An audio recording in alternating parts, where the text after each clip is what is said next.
Staying on Nigeria's 63rd independence anniversary, a child born 63 years ago might now be a grandparent, all things being equal. And those grandparents will no doubt have offsprings with different perceptions of who the grandparent really is. In this special report, Austin Azu captures what Nigerians feel about Nigeria after 63 years of independence. Nigeria gained independence from the United Kingdom on October 1st, 1960. Since then, successive military heads of state and civilian presidents have ruled the country.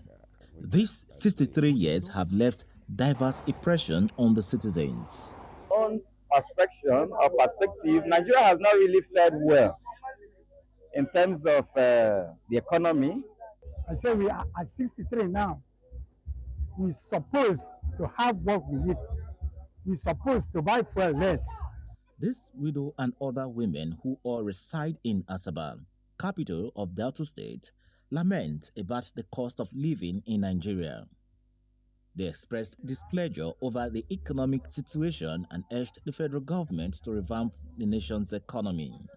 Some of us now, like me, I don't have husband. This is very difficult for me in this country. School fees now, I can't pay for my children. For them to go to school is very hard. So we dey beg federal government, at least they should pity us. Pity us. We are one Nigeria, we are one. And not be say they up like that. They forget say get people where they back. That subsidy, make you put them back. If you put that subsidy back, all markets, we don't ship. That when I go, you don't high. Why? Make you all of them, make you bring and come down now. This politician took the blame on why the country is struggling despite being richly blessed to the doorstep of the leadership. Nigeria 63, the only thing I celebrate is togetherness of Nigeria. I'm a proud Nigerian. The leadership right now is at the lowest ebb. To this end, I call on the president to rise up to the occasion that we can take Nigeria to its place of glory among the League of Nations. Insecurity and deplorable state of federal government infrastructure across Nigeria are also a source of concern to some citizens. As the president of this country, I want him to look into two things. One, light. Two, should look into the oil sector. If you make the refinery working and if the price of oil is a little bit brought down, then definitely the food items in the market, the price will be reduced. So there will be a time that you reach Nigeria, you see children, you see family people abandoning their children on the streets because they no longer feed them. But there's some optimism in the air. This clergyman is expectant of a new Nigeria, just as he cautioned both leaderships and followers to ensure disunity and allow peace to reign among all. We all know that the blessings in this country is envied by many other countries of the world. But it appears that our inability to harness them and live properly and avoid corruption is beginning to cast black shadows on the blessings of the Lord for us. We need to wake up. Our leaders need to wake up. They need to eschew selfishness. Ask not what your country can do for you, rather ask what you can do for your country, had become a popular saying credited to a former US president. If this is understood, then every Nigeria has a duty to contribute to the public good of the country and make it a safe haven for both leaderships and investors. Austin Azu, News Central, Asaba.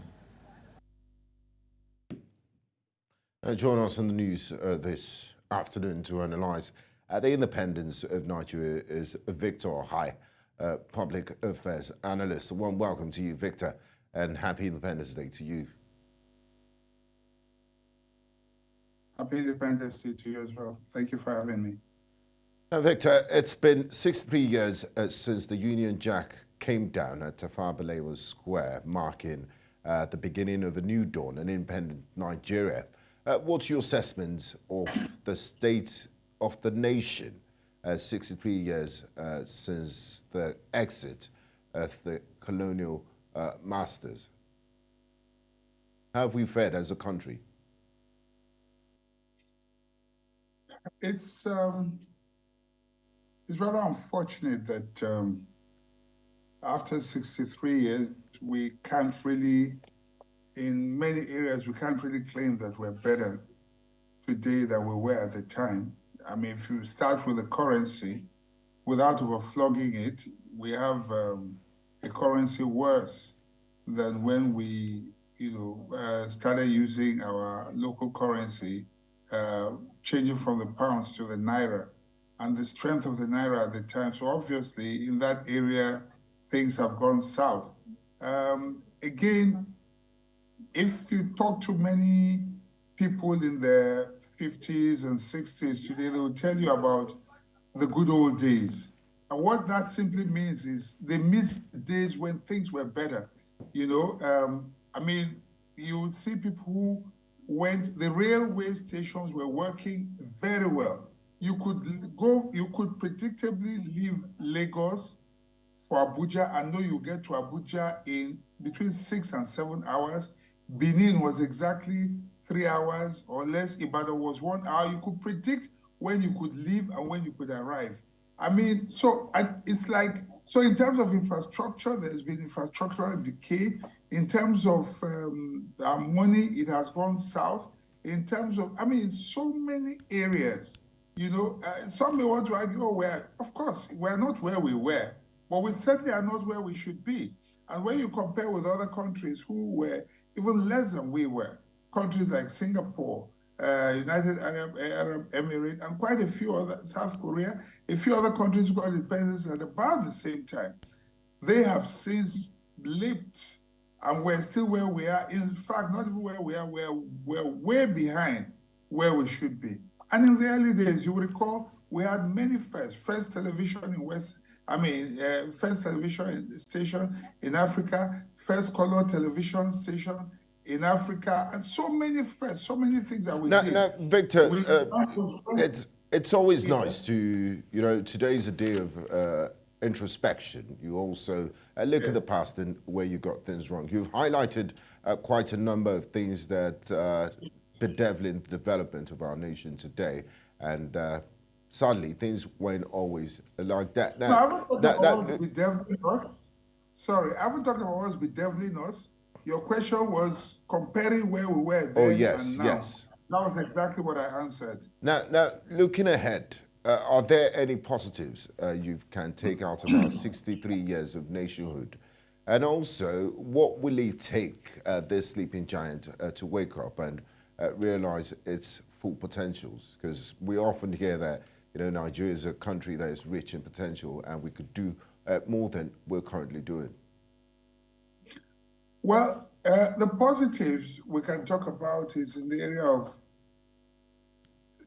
quite frankly, is mainly in our human capital. We have brilliant Nigerians, young people who can hold their own anywhere in the world, which is why when they go to the diaspora, they're able to compete very effectively against their peers. And so it just means that we have human capital. The biggest problem we have had in this country is leadership and a corrupt system. And the corruption is born out of the kind of leadership that we've had in this country. We can't be greater than, where we are at the moment. We can't be better than where we are at the moment, but we are bedeviled by corruption and poor leadership. Are there areas where we have excelled? Of course, there are a few. If you look at areas, especially driven by younger people, you look at entertainment, for instance, we certainly are doing much better than we were. If you look at sports, our sports people have brought a lot of smile to our faces. If you look at Nollywood, for instance, obviously, that's another area that has, put us in a very good light.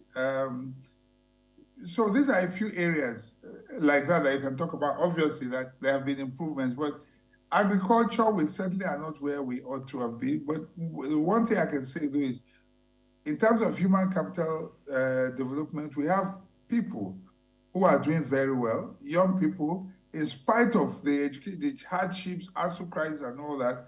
Our young people are still doing very well. Their education, in spite of bastardization and all that, excuse my language, the determination of Nigerians to be educated has shown through.